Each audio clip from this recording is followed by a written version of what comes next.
All right. Welcome back to Thinklete. We have a very special guest today, Eric Chessen, the founder of Autism Fitness, which is a really neat program, really neat company. Eric, welcome. Thank you, Derek.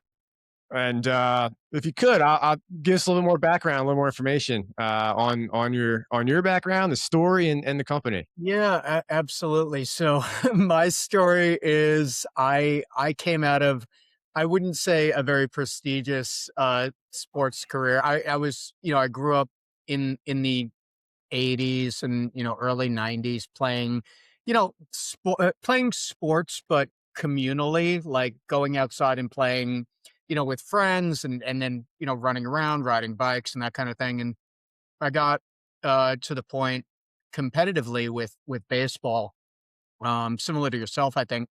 But you had a much better run than I did, where I played up until like junior high, a little bit of high school, and then combination of getting burnt out from it, and then also just not having the physical capability. Like I just what didn't have the skills to do it, and I became really inactive. Like I didn't transition from baseball into something else.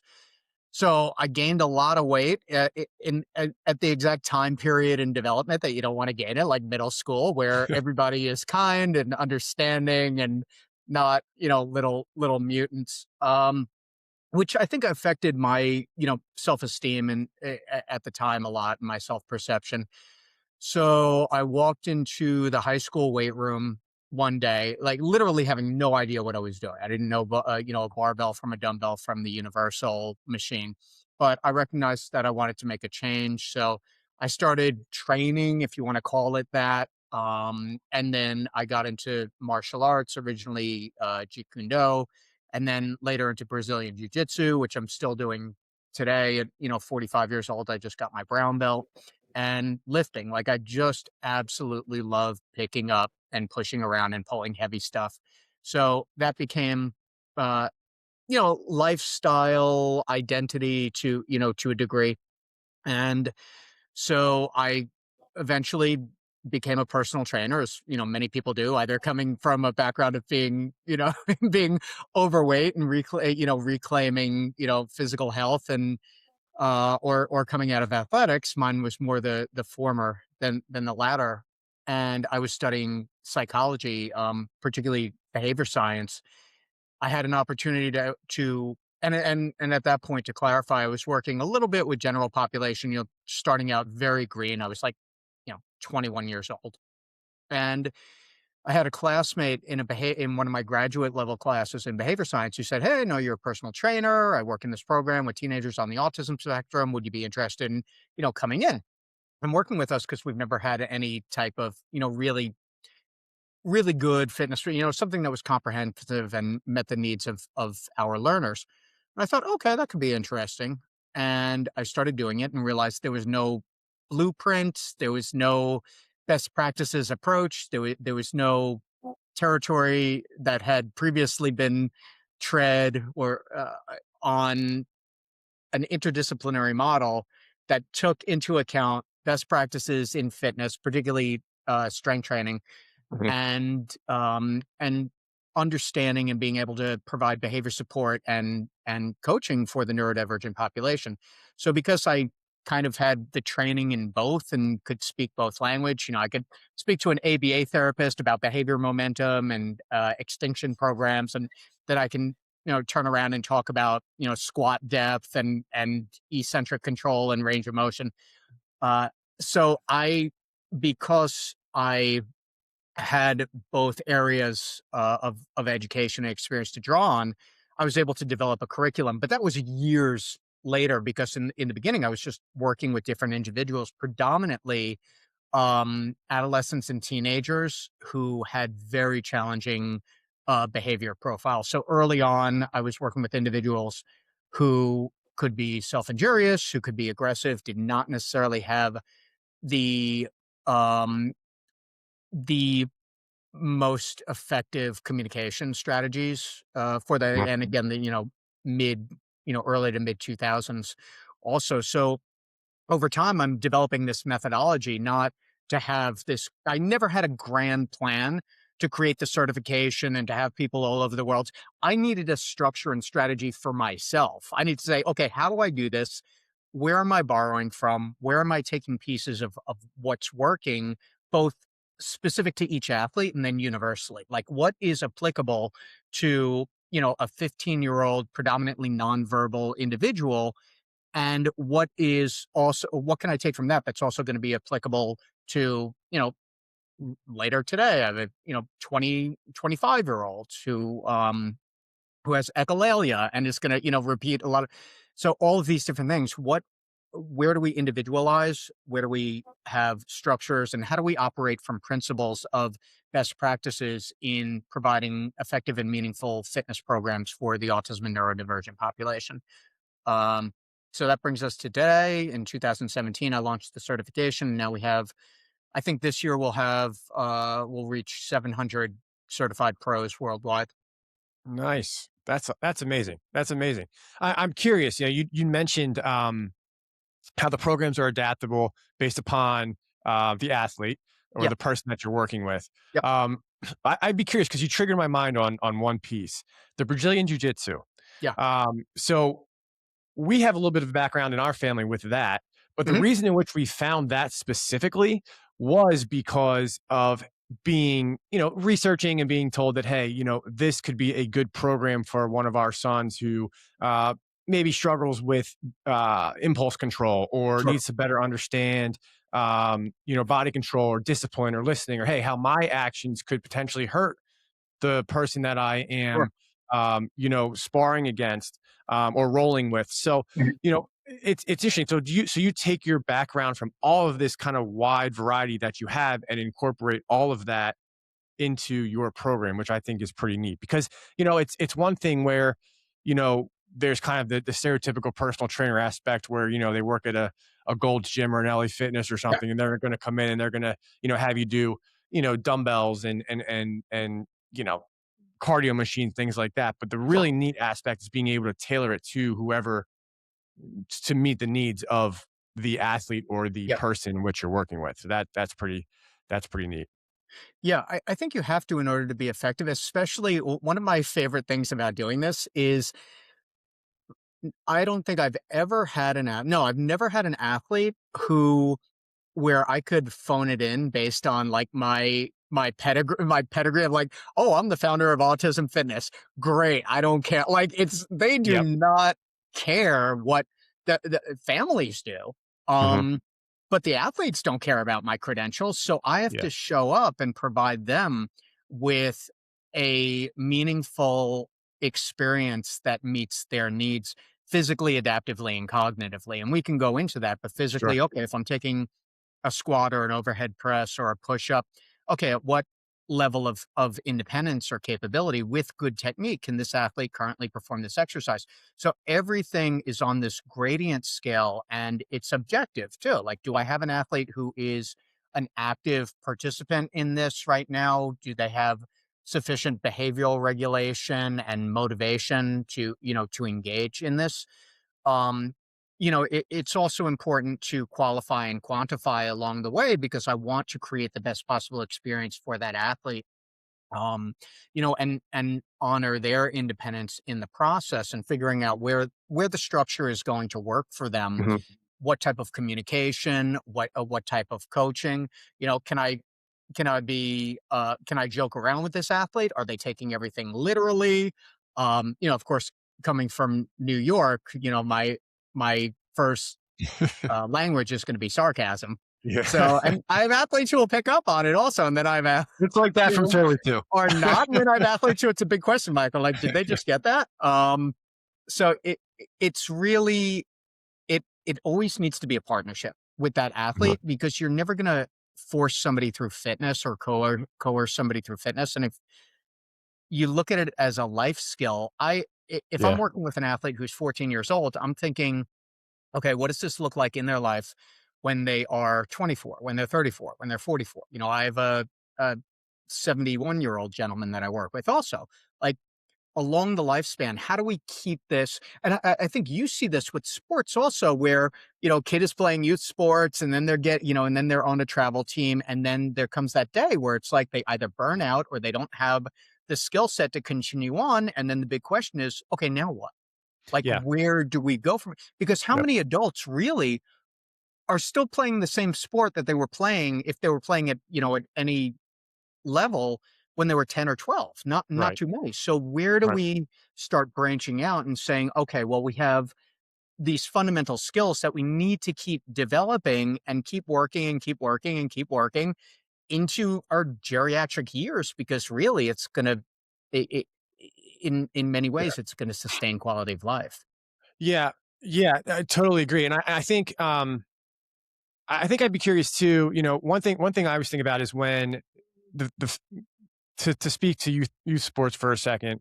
Um, the physical traits, right? They will only take you so far, right? The Sure. physical athlete, they're gifted, and but to your point, once they get to a certain point in life where other kids physically or other adults or whomever catch up to them, it's then what separates them to continue to persevere, continue to move forward, right? Is it what mentally, grit, toughness, the ability to have, as I said, perseverance? Like how would do you create environments where it is, I don't want to say forcing, but helping show the people that you work with how to overcome and continue to progress and move forward? Because I know there's constant struggles probably that we have in this community, and people that you work Mhm. with that. Maybe at some points it's, if you're introducing something new, maybe it's Yeah.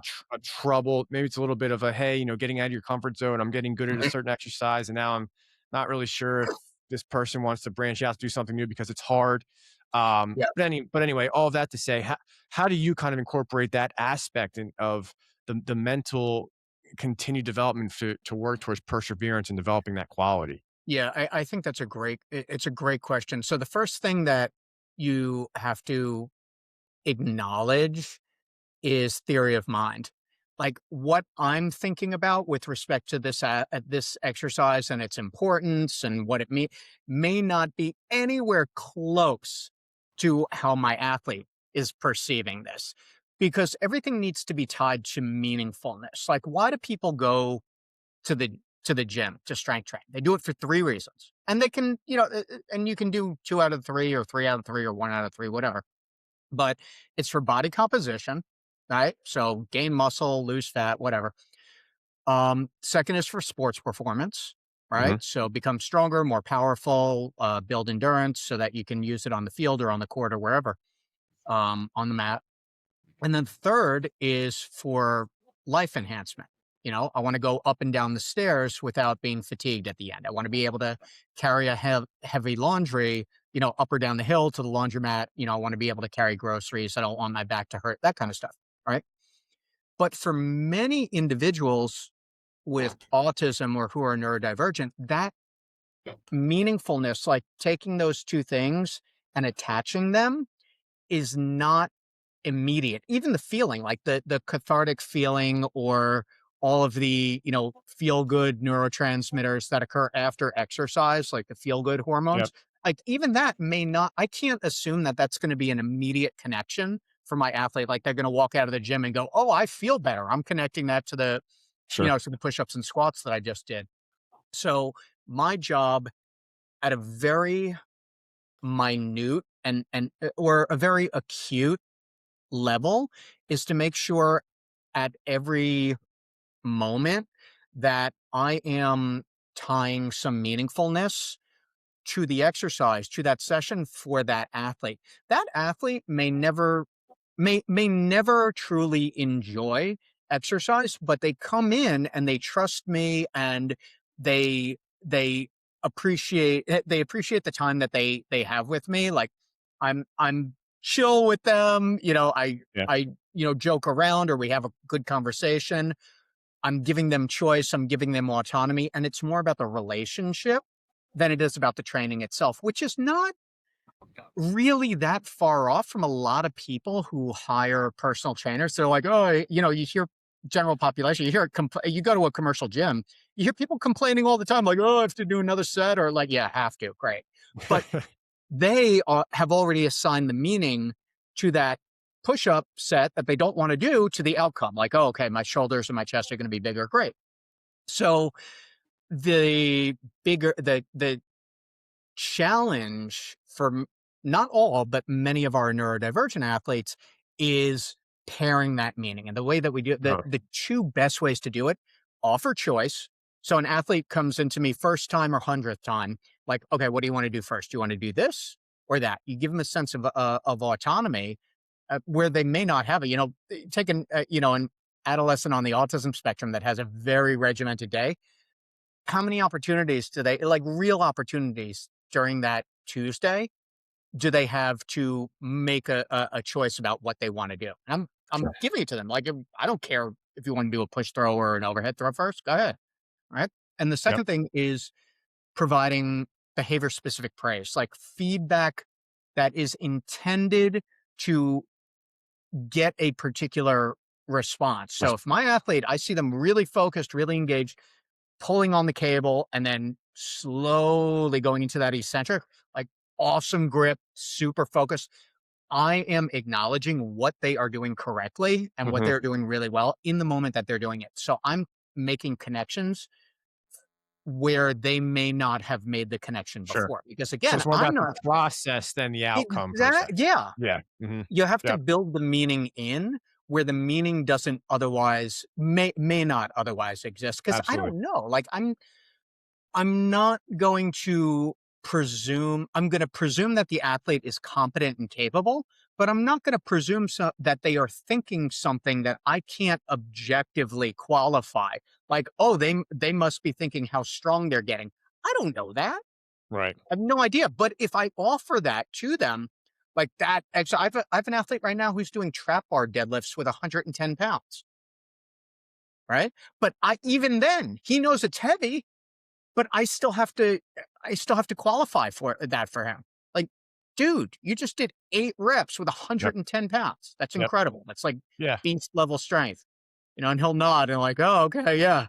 Like, cool. Well, you're taking me right to, and I'm curious about this. So, you know, what what are some of the things that a neurodivergent athlete, some of the qualities that they have that are actually advantages versus a neurotypical athlete? For example, like that to me right there it's almost like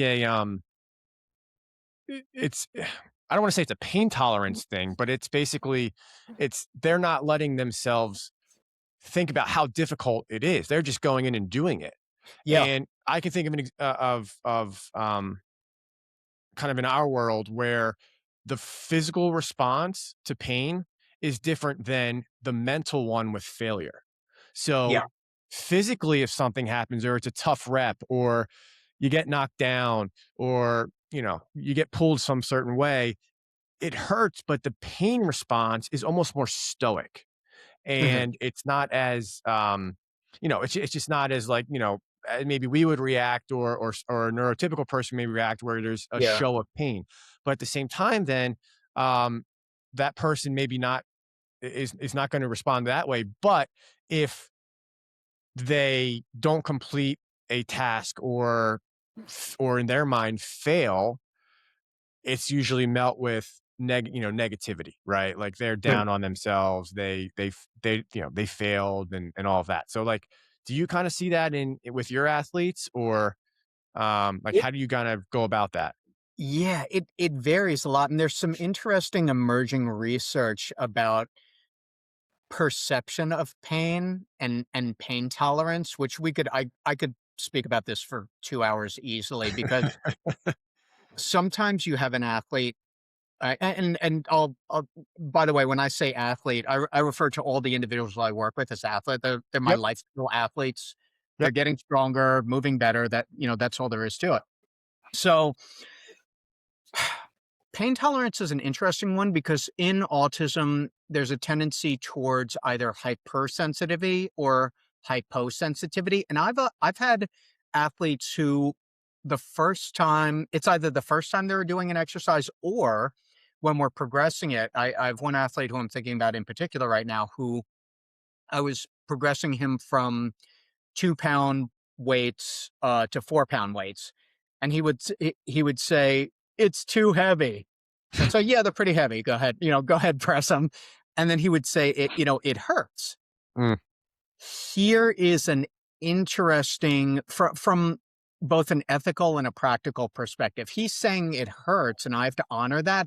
But then we have this thing where, is our athlete differentiating between pain and discomfort? Because if I'm not seeing egregious technique where everything's falling apart and, like, yeah, this looks like it hurts. If their technique is decent enough within that, zone of proximity of, okay to really good, like, I don't think they're experiencing pain. They're experiencing discomfort in a way that mhm, they've never experienced discomfort mhm, before, because they've never done a squat below parallel for 8 or 10 reps, or they've never overhead pressed, in this case, 4 pounds overhead for, 8 or 10 reps. So in that case, I have to be both sensitive to the athlete and what they are communicating to me, but also knowing that they may not necessarily have the language yet to discriminate or differentiate between this is painful or this is uncomfortable. Um, and that's where training and experience comes in as well. To get back to your question, also, I think the resilience factor is interesting, mhm. because you'll have an athlete who just does that full set of whatever, whatever exercise, and it looked good and they have no complaints about it. I think if I was going to pinpoint an area of not necessarily strength that winds up as a strength, I think it's the regimentation. Because a lot of people who seek out a personal trainer, they want novelty. And it's like, "Oh, well, we did that same last week. We did the same thing last week." Yeah, you know why? Because it's effective. Mhm, If you have a good trainer, they're like, "Yeah, you're going to be doing basically this a lot of the same with a couple, changing it out a little bit so that we can have a training effect." Like, great, right now you can do 4 push-ups. We want to get you to the point where you can do 10 push-ups, because that's going to have a much more profound physiological effect than saying, "Okay, well, this week we're going to do push-ups and next week we're going to do something completely different," because you mhm. haven't exhausted the amount of benefit that you got from that one exercise. Very few of my athletes in the past 20 years have ever come in like, "Oh, I need something." And when it has happened, if I change one exercise, they're totally good with it. If I had Okay. changed 3 exercises, they'd be like, "Duh."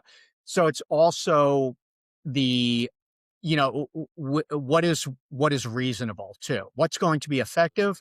What's going to be reasonable? What So about accountability? Like, do yeah, you think that your athletes would do any of these activities without you around, like on their own? Kind of like, in sports, right? We yeah. use the whole, "Hey, it's what you do when no one's watching" type of and but how does that work in your world?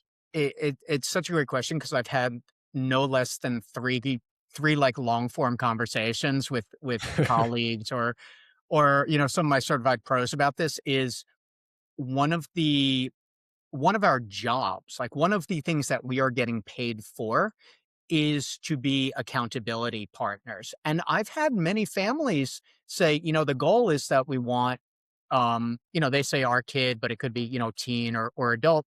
We want them to be able to, train independently, or we want to, be able to train in the home. I'll say, okay, I'm glad we have that as a goal. We have to look at that um contextually also. Like, they'll train with me, for 50 or 55 minutes or an hour, and everything will go great. But, if you left them to their own devices, what's going to happen? And it could either be motivationally, Mhm, or it could be, you know, uh, can they follow a program on their own? There's some executive functioning skills that we have to look at here. I have one athlete who I love to death, and he goes off to college. Also, he's completing a 4 year degree, and he comes and trains with me when he's back home. And every time he's gone, I've stopped doing it now, but for the past like 3 years, said, dude, when you go away, I will write you a program. I'm like, text me. I'll tell you what to do. Set, video yourself doing the exercises in the gym. I'll give you feedback, whatever. Not once has he stepped into the gym. When he's in the gym, he will go for an hour, like Mhm. literally no breaks. But it's the accountability factor of the fact that I'm there and he's in this environment. So there are a lot of things, Yeah. it's similar, I think, to the question, and I get asked this a lot. I'm sure there's a question that if you haven't been asked already ad nauseum from other parents, you will be. It's like, oh, should my kid do X? Like, is soccer good for my kid? Or should they do skateboarding? Or should they do this? And the reality is, there are a litany of questions that need to be asked. Like, it's not just the sport or the activity, it's who's coaching it? How many other participants are there going to be? Is it more of a social or is it more of a competitive activity? Does this kid have the foundational skills? Can they do those skills? But as soon as they're put into the chaos of gameplay, then it Mhm. completely falls apart. Like, there are all these Sure. little but really critical things to ask and to find out along the way. And I'm curious, with Eh, it's it's one thing when when you're an elite athlete, I think it's something where it becomes an everyday routine. You're doing Mhm, something for your sport or whatever it is every day, right? Whether it's strength mhm, training or taking care of your body or mental prep, something, right? You're doing sure. something. Um, and I think that in our community, it's a little bit where it's here's the activity, going to do it, and then once the activity's over, I'm on to the next thing, right? Sure. And that's fine. So what I'm trying to get at here is, um, as a parent who is it does it does do a pa- does par- do parents or coaches need to lower expectations at all when it comes to things like that for a neurodivergent athlete or for an autistic athlete? Um, with going in with the understanding that, hey, they're not going to want to do this 24/7. They're not going to want to, Yeah. you know, work out and then watch film and then watch the team they're going to play and then eat a healthy meal, get a good night's sleep. There's just different ways. But ultimately though, how do you still get there? Right? Because I tie this back to all of the amazing qualities that neurodivergent athletes have and Mhm. all of the things that, and we could go down the list of all these very successful athletes today at the highest level of sport that are excelling in winning gold medals, winning world series, winning championships, winning super bowls.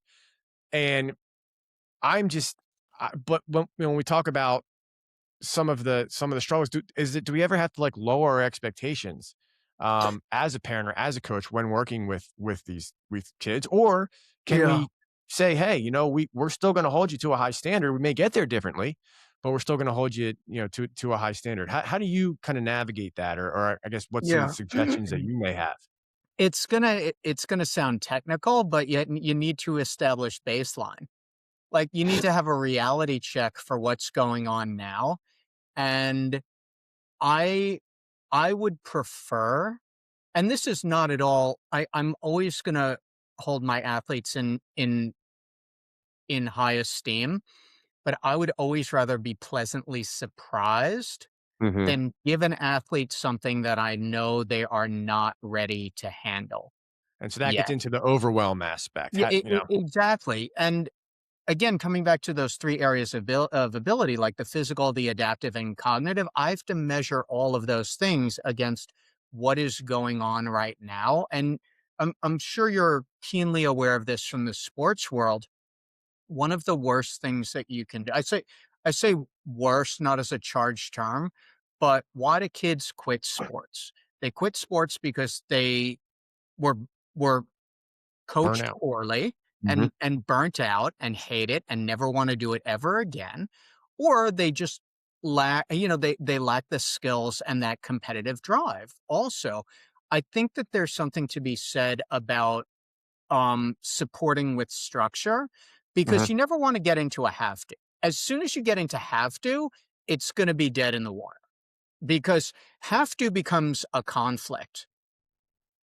Going back to the idea of offering choice, when I say to an athlete, hey, do you want to do push ups first or do you want to do squats first today? What I'm doing is I'm giving a choice, but I'm giving a choice with structure. It's not, hey, what do you want to do today? Do you want to start pulling medicine balls off the rack today and just start throwing them around? There's a structure, there's an intent to it. So what I'm saying to them is, look, here's what we've got going on. This is what we have to do. However, you have input in how we're going to do this thing also. So a it's an antidote in a way to the have to, but it's also not a free for all. So it's not the whatever you want to do is just fine as long as you're here. It's like, no, I'm not only do I owe it to the athlete as far as developing, those skills and supporting them, but I'm getting paid to do this. Like I need to do my job. So if I have a willing participant who trusts me and is comfortable with the situation, then great. But I think it's expectation management, not expectation magic. Like if good stuff happens, fine. It also depends a lot on what the parental motivation or goal is. I've spoken with a lot of families who are like, look, I want them in sports not because I want them to be, moving around a lot and active. I just want it as a social opportunity, which again, it's not automatically going to be just being around other people is not in and of itself going to facilitate socialization if someone doesn't have those skills yet. So I think that there's different reasoning around it, and I'm not saying any of it is either better or worse. I'm saying what are getting very clear on what is the real intent of doing this, and then on the other side to that is if you want the sport or you want the physical activity or whatever it is as a social opportunity, okay, let's say that's accounted for. All else being equal, let's say, okay, it's a social opportunity. Okay, great. Where are we developing the physical attribute now? Sure. Yep. Yep. Questions upon questions. Yeah, for sure. When when I think of social skills, right? I think of you know, maybe I'm speaking more, for an ADHD type of Mhm. athlete here. But Sure. when I think about a strong-willed ADHD athlete, I think about um, respecting coaches and respecting teammates, sportsmanship, that type of traits.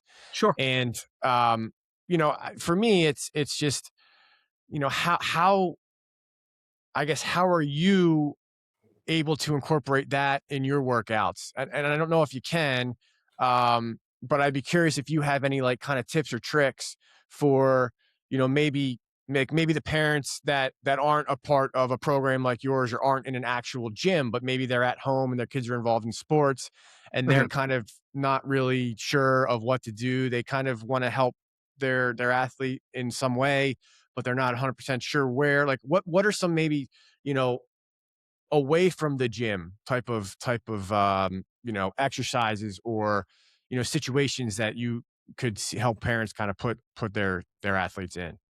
I think it's very easy to forget where you can easily add a positive nudge to something. And this comes back to what I was saying regarding behavior specific praise. And it could be like just being noticed for something. Like even let's say a kid is playing a sport and the coach is pulling the team together or the coach is pulling that athlete aside and that athlete is attending to what the coach is saying regardless of what it is. Parent could say, hey, I noticed you really focusing when the coach was talking. That was that was great. Hmm. And like sometimes it's these little moments. It's almost like, and I won't get too esoteric or like philosophical here, but the memories that adults think kids are going to have from something are never ever the memories. Like you think about your childhood, right? And if your parents took you on vacation or they're like, remember this big thing that you did? You're like, no, I remember the orange popsicle that I had after we did the thing that you're trying to get me to remember. So it it's that theory of mind thing. Like if you can think about it for a minute, as much as you can, from the perspective of that kid or that teen, like that teen who thinks it sucks to go to practice, if they hear, "Hey, I know you didn't want to go, you did it. Here's one or two things that looked like they worked really well for you," that encapsulates it because it gives them a sense of accomplishment Hmm. for whatever that is. Yep. And it's not a guarantee that the kid will stay with that sport, but or that activity, but it's certainly a buffer against the times they don't want to do it anymore. Sure. Sure. Yeah. I mean, and then when they're actually doing the activity though, like you make a great point about looking for the um the things that you can praise positively. And I think, I'll give you an example. We were at one of our son's flag football games last weekend, Mhm. and I was, just on the sideline watching. I looked across and I saw how engaged and how attent he was to the game, but I also saw how he gave one of his teammates a high five who hadn't played in a little while. So he went over to Yeah. his teammate and just gave him a high five saying, "Hey, stay in it, keep your head in it, stay in it, stay focused." Right. And here I am, like, kid's 9 years old. Like, he probably saw it on TV. Right. But Yeah. it's the fact that he, went over to encourage another teammate who, may have been going through their own, maybe they were down on themselves because they hadn't Yeah. played in a while. But just the ability to do that is something small that you look for. It's not the, oh well, they made a great catch or they hit a home run or they got a base or they made a 3-point shot. It's not about those things, in my opinion. It's about, the intangibles, I guess, is what we kind of call them. It's those type of characteristics that we can find to really praise because I think if somebody feels good about what they're doing, Hmm. that pushes them to say, okay, now I want to practice a little bit harder. Now I do want to work a little bit harder on my craft. I do want to take a couple extra foul shots, or I want to take a couple extra swings, or I want, Yeah. but if you're building them up, it brings them out to want to do the physical. So that's kind of how I look at it. It's almost like, hey, let's build the mental and the inside up first, and then that'll make somebody or encourage somebody to really want to work harder physically. Oh yeah. Um, Well, so digging into that also, to give a high five, you have to have a certain amount of esteem about yourself, even sure. in that moment, to say, and it's not that all of these phrases or terms or sentences are coming up, but the sentiment is, I'm worthy enough of someone else's attention that Mhm. I'm going to walk over there and I'm going to give them this, interaction. I'm going to give them praise, in the form of a high five Yep. in order to, you think about, that's theory of mind right there. Like they're thinking about that individual. I want to give them something that's going to uplift them. And if that's being facilitated by the sport or the game or whatever, excellent. But that's such a marquee situation because you're not going to, it's difficult to plan for that, and I'm sure you guys didn't, like, rehearse in the car, "Okay, remember to," like, you Right. remember at the end of a baseball, I was just thinking about this the other day, and I don't even know why. I think, like, I was driving and I passed a school bus, and I was thinking about when we used to line up at the end of Little League games, and everybody would go, "Good game, good game, good game," and it's forced, and it's performative, and it's, like, just the thing that you do. But to do it independently, like, that's where, like, it showed up, without any other, pretense or Mhm. any other prompt. It's like, that's a bigger deal than it's often made to be. Absolutely. It's mature. I mean, Mhm. it's a mature it's there's emotional intelligence about it, Yeah, situational awareness. It's very cool to see. I mean, it's very cool to see that, I think, at all ages, and periods of life, but when you see, cool to see at 40. a youth athlete do that, unprompted, Yeah, it's pretty cool, yeah, to see for sure. I would ask 2 to 3 takeaways that you could give somebody, to say, "Hey, try this," or, like I said, not everybody's gonna have access to your yeah. to your program and your accountability, like physically, you holding people accountable. But what are some key pieces that they could take away, parents and coaches could take away from this? Yeah. I think prioritizing is important. If you don't add it to the schedule, it's not going to get done. Yeah. And that's true of anything, but especially with fitness, because initiating or starting a program, we can get into all the cliches about it, starting in January and then, working out. But I, there's a reason most people don't stay with it just because they don't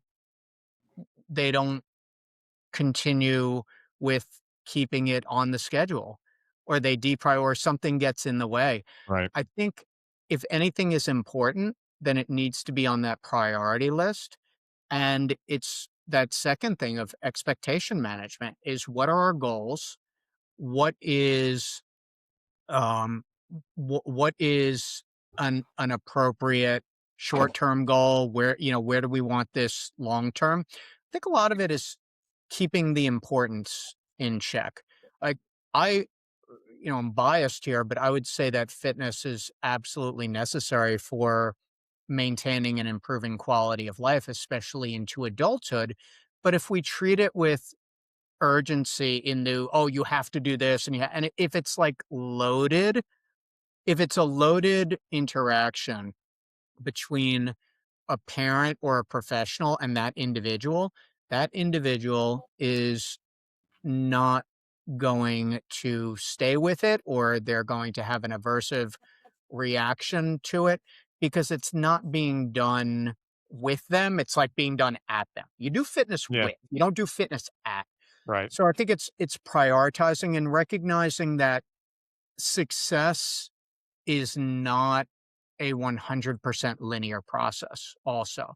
I have athletes that for months and months they're making progress, and then something's going on, they switch medications, they're going through puberty, and we're like, we're having a couple weeks or we're having a couple months, Hmm. but they show up and we get done what we can get done. And I will nudge, not push, but I want to make it workable for that individual, because if they have a good experience with it at this stage, they're going to be at it at the next stage. Sure. And, I think as a competitive sport burnout, I know what it's like to detest a Yeah. particular sport, not even for the activity itself, but for all of the static that came with it. Like, Sure. it's it's a game. Like when you're looking at the games, they're made up. They're made up. Some of them are culturally relevant here and not culturally relevant elsewhere. Like, you don't want to take such a wide view of it, that, like, here, I know I'm going off on a tangent, but sometimes you'll be talking about fitness stuff and people will say, well, yeah, someone works out, but you can get hit by a bus tomorrow. And I'm like, okay, go look up the statistics on people that are hit by buses, and then go look at the statistics of people who die of heart disease. And Yeah. let's talk Right. about which one is more likely. But, Mhm. you know, that kind of thing aside, it's like there's a certain measure of importance, and there's a time where you do want to kind of push through Mhm. difficulty, but it's supportive, not, shoving someone through it, because Yeah.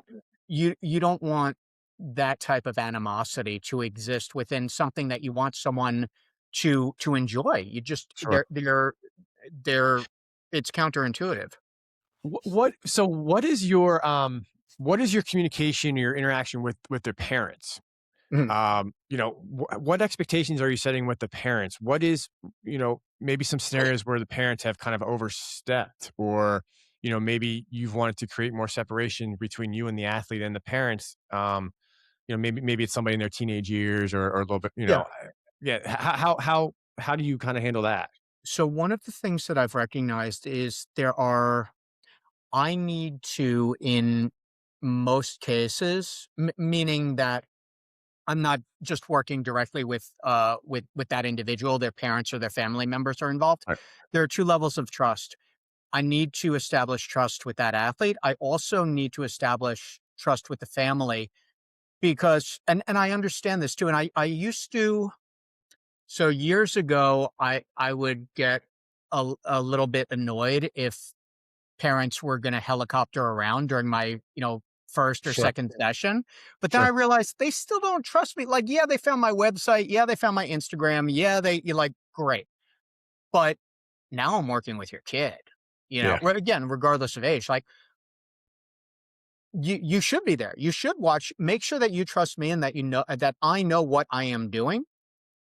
And then, but also let me coach. So the first expectation I have is like let me coach, and regardless of whether your son or your daughter can do this overhead press on their own or can do this push, so I don't care. I just need to see it so that I can, baseline it and say, okay, there's our starting point. um and I've also learned to be I like to be proactive with expectation management. This is what I do, this is how I do it. This is, sometimes this is what I don't do. Like I don't do sports specific training. Like I get my athletes stronger. Will it show up if they're doing, a particular sport or a martial art or whatever? Yeah, of course, because it's gonna generalize. But the more forthcoming I can be about my methodology, about what I'm looking for, I do a lot of video analysis also. Whenever I assess an athlete for the first time, I do a full assessment video. I send that to parents. I say, here's a highlight reel. These are our initial goals for the program. And I tell them it may very well change drastically, probably for the better over the next 3 sessions. Why? That athlete is going to feel more comfortable with me in the environment. They're going to feel more comfortable with the exercises. They're going to feel more capable. We're going to use behavioral momentum. Once they're like, oh, I'm good at this, we're going to get in more sets, more reps, more total volume. Like it's good. But I need a starting point. So I've become a lot more forthcoming with the information about, not that I was ever secretive about it, but here's exactly what we're going to be doing. This is how I do it. Please ask me questions.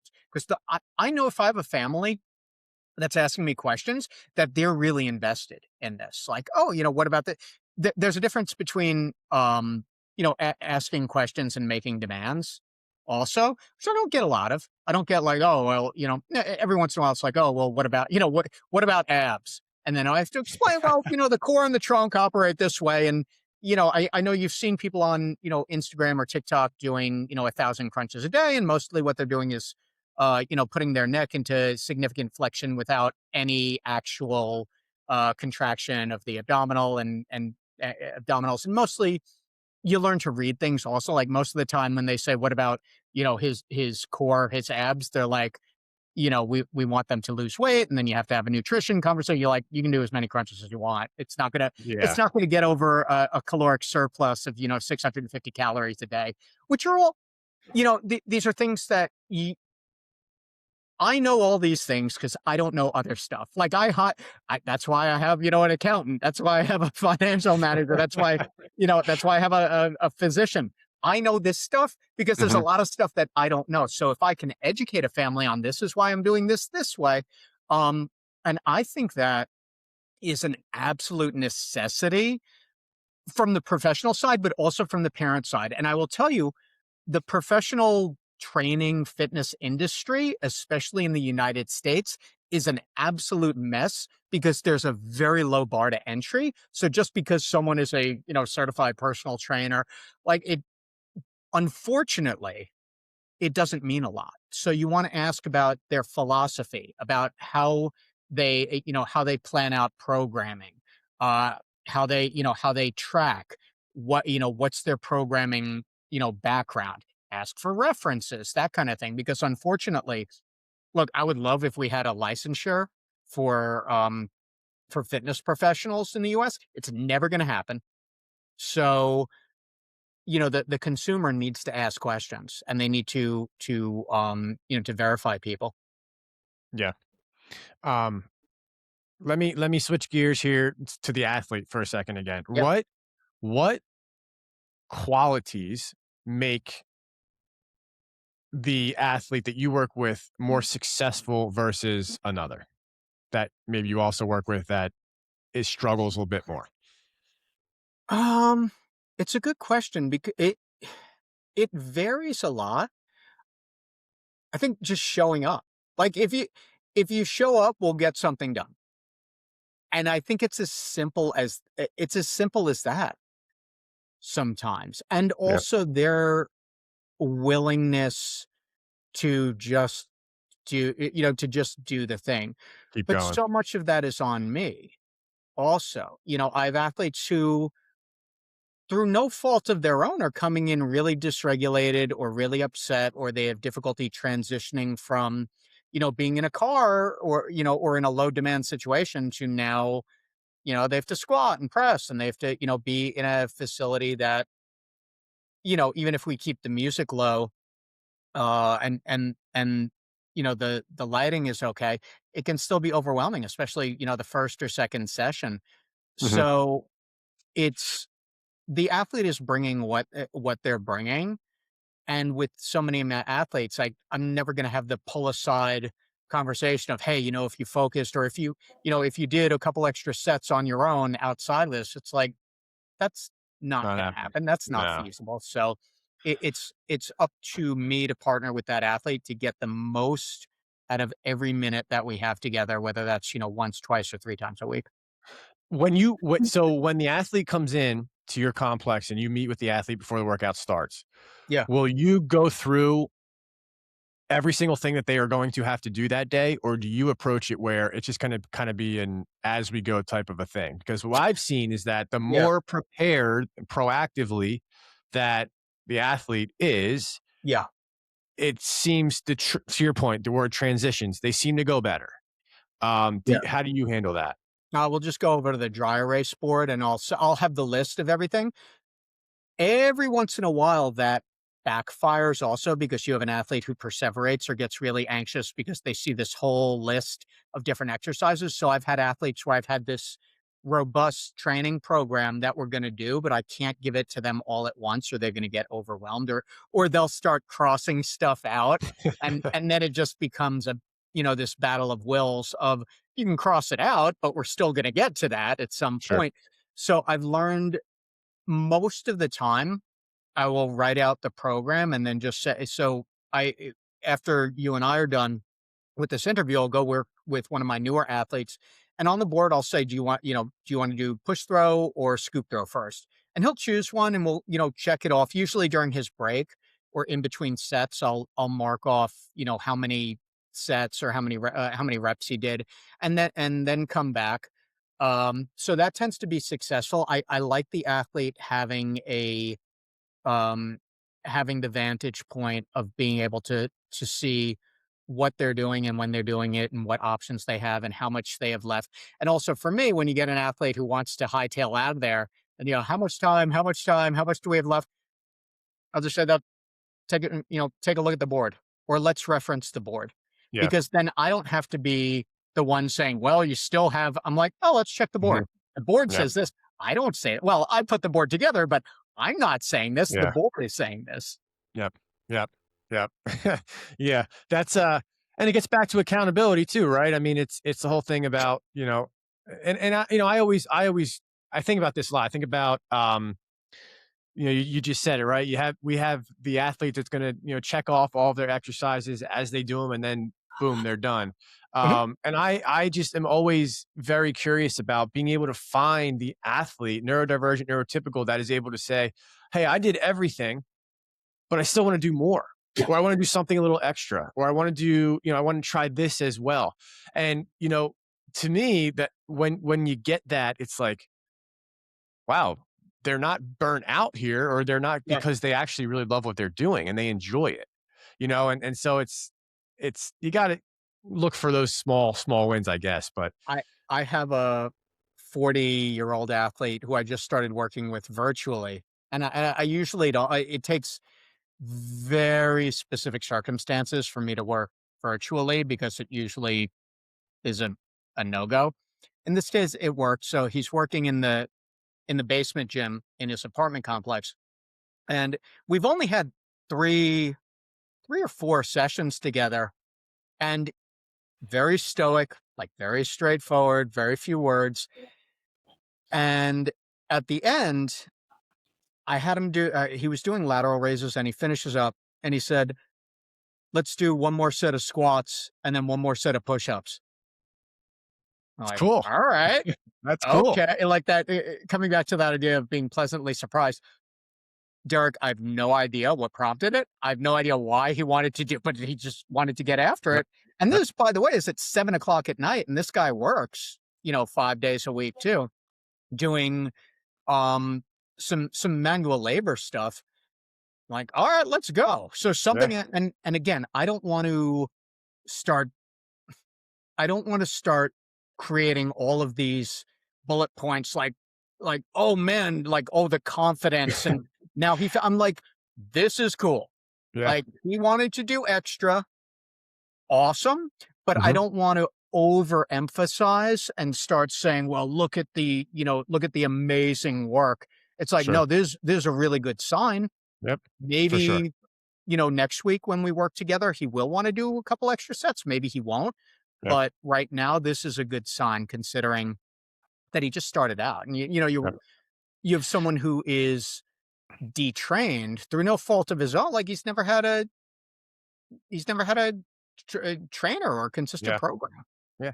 But I mean, that's me. That's the things we look for. That's things you have to look for, and you have to, just praise them like crazy when they come out because when you see those things pop up, it's like I was saying earlier about the athlete when the sideline of the football field, right? It's like when you see those things come out, it's like it's such an amazing feeling. It's like, oh my Yeah. god, like there's something that either I said or I did or they saw that Yeah.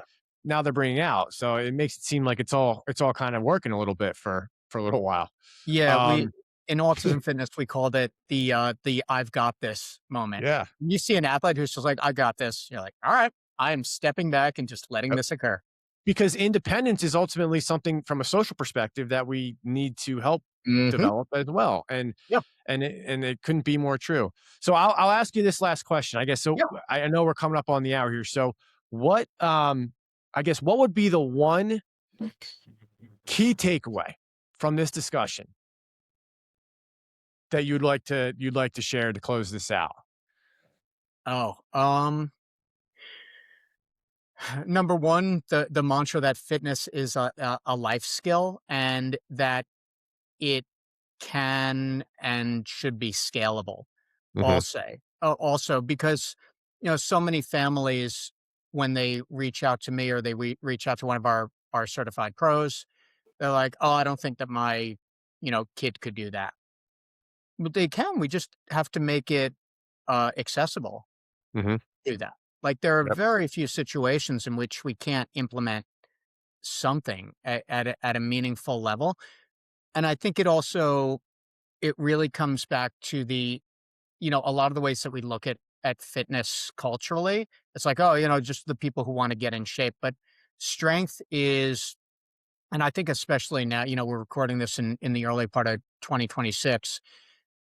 People are going to see and hear and watch more and more about how important strength training and the maintenance of lean mass and motor skills are, especially into 30s and 40s and 50s and beyond.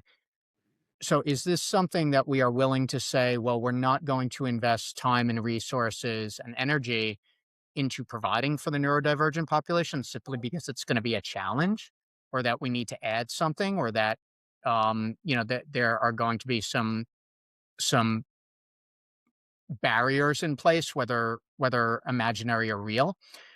I think that's really it because I there are very few cases in my going on 25 years of doing this where I've had someone say, "Oh, I don't think fitness is important."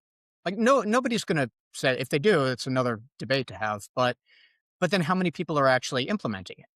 And then you get, "Oh, it's too hard or we can't because this." So then I understand. It's not like everything's just an excuse, but at the same time, if we're really thinking about how critical this is to quality of life, then it needs to be in the discussion with any other, life skill. And For sure.